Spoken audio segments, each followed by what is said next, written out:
Hey, it's Brian Parker here with another exciting video. This one's going to be kind of cool and fun.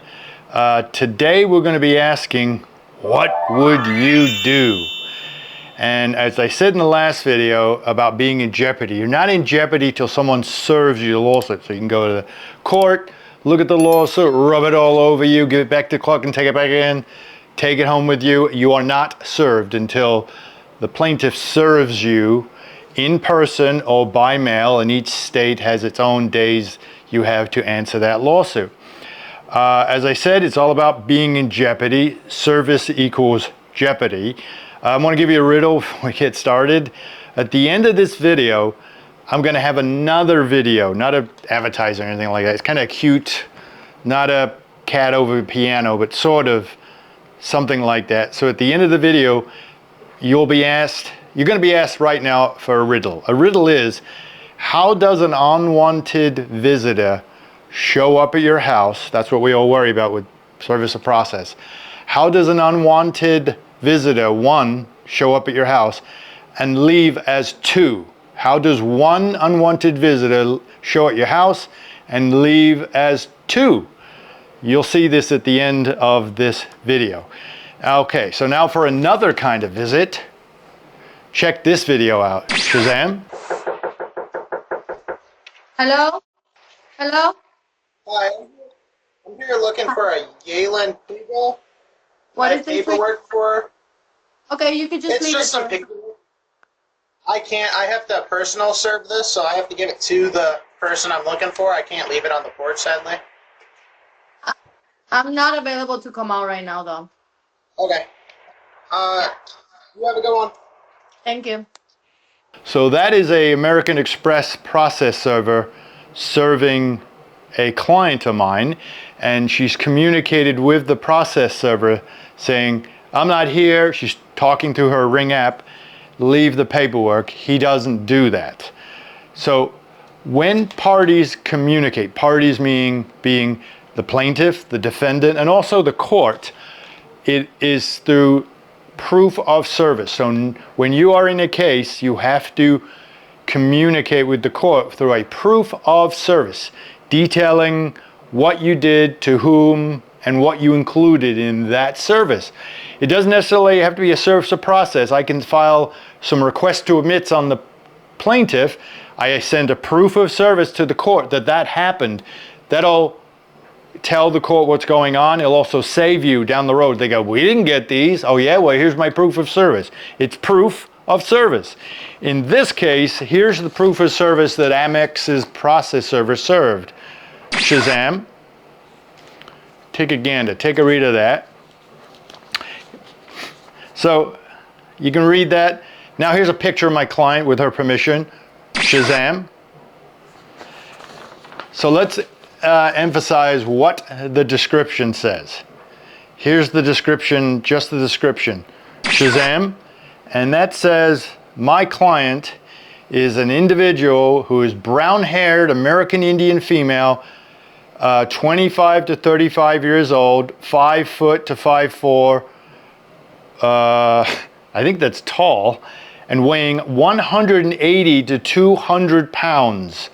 I declare under penalty of perjury, the saying this under oath, that what I just said and that I served her personally is the truth. So let's look at a picture of my client again. Shazam. Does that look like a over 5 foot American Indian female, almost 200 pounds? You be the judge. So what do you do? So you have been served and the court has told you you've been served. At least plaintiff has told the court you've been served. In this case, if you don't do anything, you have until March 19th, at least under the court rules of this state, Michigan, to do something. So what do you do? Here's the first thing you can do. Let's put that up. You could ignore it. As you know, you were not properly served. You've got the video, right? That's a good idea? Wrong. Because the plaintiff will put you in default. There's their proof of service saying you were served. MX attorneys are going to go, well, we're just following what he said.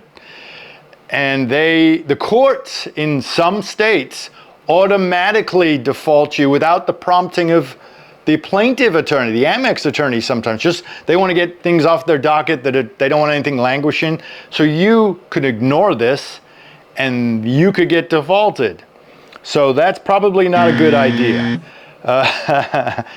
Number two thing that you could do, let's put it up for you, Shazam. You can file a motion to dismiss for lack of jurisdiction over you, the defendant, and this is in Michigan. You do a summary motion under 2.116C3. I'm giving you that Michigan example because every state has its own way of filing a motion to dismiss. They call it different things, but it's the same thing. There's certain times and certain ways that you can get yourself out of predicaments. So in this case, the motion must be, let's put up the rule, 2.116C3, Shazam. The three things. The motion must be based on one of the following grounds.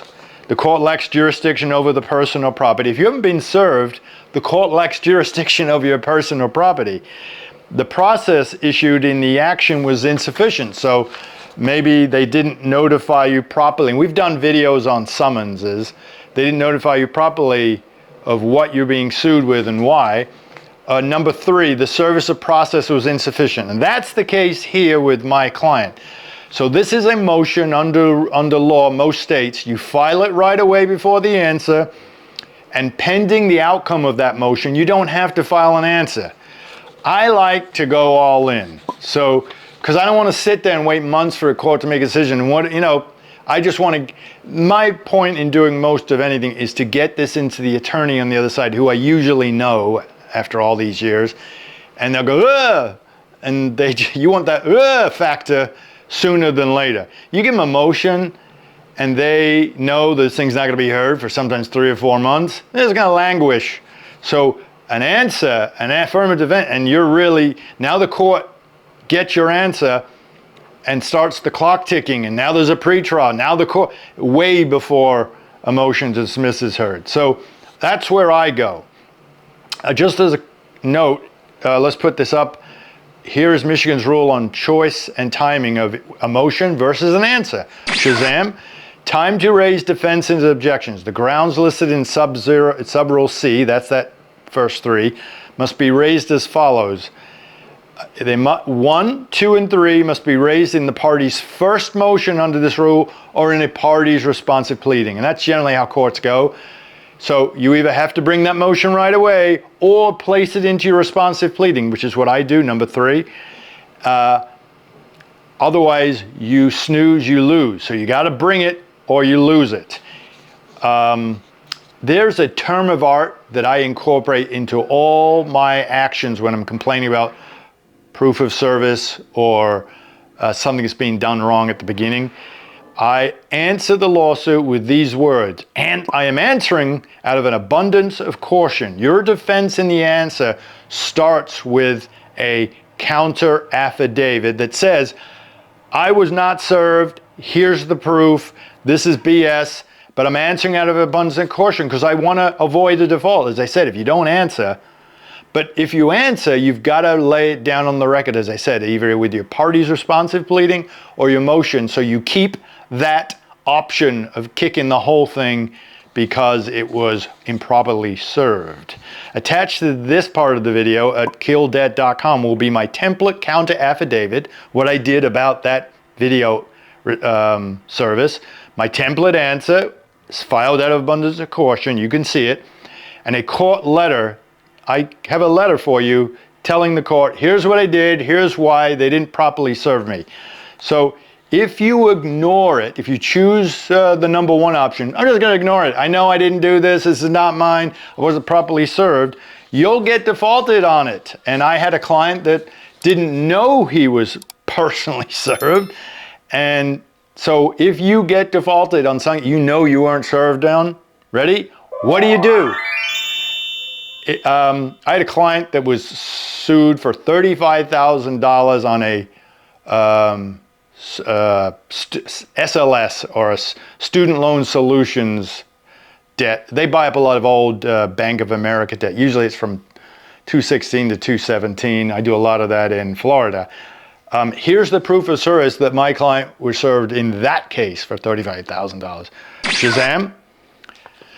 Take a look at that.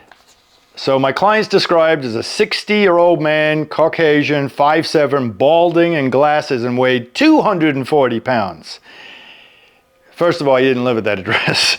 My client was the opposite of that. So I created a counter affidavit listing, and I put a picture of him to the other side, the attorney, and said, hey, look, it's clearly that's not my guy. And they said, sure, we'll just fix it. No, they didn't. They said, that's him. We served him. And my guy is not a 60-year-old man at 240 pounds. So here again is what they claim my guy looked like. Description of Shazam, description of person served, 60, male, skin color, race, Caucasian, height 5'7", weight 240, balding with glasses.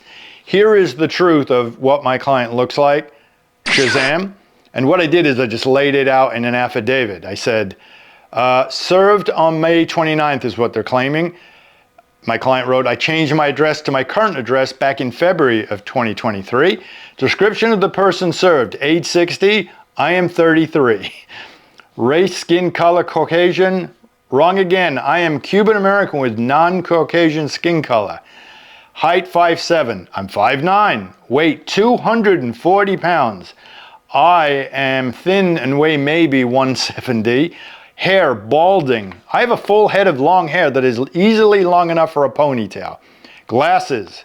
I do not wear glasses. I've never met this person, this process server, and I don't live at the location they claim to have served me in May of 2023. And then I put, we have a meritorious defense of this, and which is the requirement in a lot of state rules. You can claim I didn't get it, but you also have to say if I'm allowed to go forward now with the lawsuit by getting rid of set aside the default, I have a meritorious defense to this. So you got to show that you would fight and win this case. So we filed a motion to set aside, and guess what? SLS said, we're fighting you on this. It's two people couldn't be more opposite, the one they served and my client. So I had to go through a motion to set aside, dumped it on the court, and I'll give you attached to killdebt.com. I'll give you the counter affidavit. I'll give you the motion I filed to set aside. And the court said, are you kidding me? Get this out of here. The guy clearly was not served. It was that easy and that quick. And the other side, well, the process server, like we hadn't had a discussion about what she was saying, how my guy is not even close to that. She's just, when we're talking, she's like, hey, no, that's him. We're sticking with this. In front of the court, she's like, Your Honor, yeah, Mr. Parker's a good guy. Maybe he's, that's what happened. So in another American Express case, my client's father-in-law was served. And he's a lot older than my client. My client's, I think, 27 at the time. The gentleman was 62. And what happened is the process server went onto the deck, knocked on the door of the house of the 62-year-old man. Gentleman came out and said, oh, you got the wrong place. That's my son-in-law. He doesn't live here. They live in wherever. And the guy goes, no, you're him. And he served him. And then now you're facing this lawsuit. And my poor client's getting a call from his father-in-law, who's not too impressed with him anyway. See every father-in-law? Maybe. And says, hey, deadbeat. You're getting sued, blah, blah, blah, blah, blah. So that didn't work out for him. So this is what we wrote in our counter affidavit. I was sued in the district court, in the county, and the state court lawsuit by American Express. It's state, and they're claiming to be a debt collection law firm. And then I wrote down, it should be up there, Shazam, all his addresses and dates that he was at for the last longer than a decade. He talks about the guy is 62 years old, has gray hair and glasses. My client has none of that. Yet their own lawsuit says, yeah, the 27-year-old lives with the father-in-law, and I put that up there. So there's no proof I've ever lived in this county. He didn't even live in the county that he was being sued in. And number 7, I put, I'm 27 years old, I have brown hair and don't look anything like a 62-year-old man with glasses. And that's the truth. I have not been served. I attached that to the video, the attached counter affidavit with Amex. And again, when you choose to file an answer and the counter affidavit, go all in. You don't just say, yeah, you didn't serve me, let me out of this. You also have to say, and I've taken a look at the lawsuit, because I'll have my client go grab the lawsuit from the court, and just to take a look and see, and then you go boom, boom, boom, boom, you're all in. You must say in both documents, I'm doing this under abundant caution. Your affirmative defenses must say, there's no jurisdiction here. I don't belong in this court. Because if you don't bring it, you lose it. Remember, bring it, snooze, you lose. Bring it or lose it. You waive it. And you say, I am not waiving my objection to jurisdiction here. So to this video, this great video telling you who's knocking at your door, you're not in jeopardy until you accept something. We talked about in the last video. Under killdebt.com, you know Nallie's great forms. She's creating this form vault for you. Some of this stuff, hopefully all, will be in there. But attached to this video on killdebt.com will be a Word template. Let's put it up there for you. Boom. The Word template for a counter affidavit against Amex. Word template for the answer to the Amex. That's that first case. Word template to set aside the default from SLS. A counter affidavit. The actual motion I filed, you can use it for your own self if you want. A Word template affidavit with talking about bad service on the wrong person. That's my guy, 27 versus 62. And it was right before Thanksgiving, so that was a great Thanksgiving dinner. Word template answer with that answer saying I got bad service, and then the contract, the Amex contract, you're supposed to be in Utah, so I throw that in. You throw the kitchen sink, and then a court letter telling the court about the bad service. Now, the question was the riddle. If you are one person, an unwanted guest visits, how do two people leave from that same visit? So I'm going to show you what happened to us. We've been worrying about that knock at the door, someone visiting your house. I talked about that last. We've been kept up at nights by this character. One character that showed up and kept us up at nights. And this noise in the attic couldn't stop every night. It was like a party. You ever been in an apartment where the upstairs neighbor is that noisy, where you want to take a broom and just start banging? It was that noisy. So we knew it wasn't, pretty sure it wasn't rats, pretty sure it wasn't a person, maybe. I'm pretty sure it wasn't anything smaller than 30 or 100, 240 pounds. That's how much noise. So here's what we put a Ring video. I got it. We started the video with a Ring video. So we put a Ring facing this hole in the roof. I went up on the roof and I said, this hole, I think this is it. The animals seem to get into a really small area. So we took a chance. And this is what we saw. Shazam.